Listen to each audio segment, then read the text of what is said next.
মুখের ওপর জবাব দিতে শিখুন।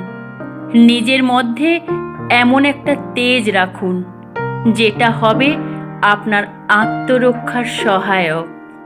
ওই তেজটাই আপনার অস্ত্র। আপনি বুঝিয়ে দিন আপনি সহজ কিন্তু সস্তা নয়। তবে তার জন্য লোকে আপনাকে অহংকারী বলবে, হয়তো খারাপ কথাও বলবে। লোকের কথায় কান দেবেন না। অহংকার রাখতে হয়, ওটাই আপনার ব্যক্তিত্ব। গোলাপের এত গৌরব দেখবেন, তবুও তার কাঁটা আছে। কাঁটা আছে বলে গোলাপের গৌরব কি একটুও কমেছে?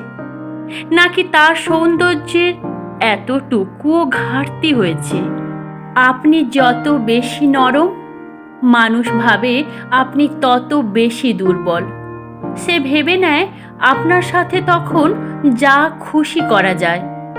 আপনি যেখানে শক্ত, সেখানে সে আপনার ভক্ত। সাপুড়ে সাপ খেলা দেখায় বিষাক্ত সাপকে নিয়ে। যে সাপের বিষ নেই তাকে কেউ কদর করে না। জানবেন, দুর্বলের ওপর অত্যাচার সব থেকে বেশি হয়। নিজের তেজটা ধরে রাখুন এমনভাবে।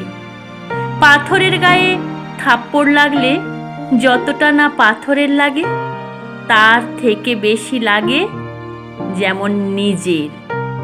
ঠিক তেমনই। ধন্যবাদ। কলমে সরজিৎ ঘোষ, পাঠে আমি সৌমিতা।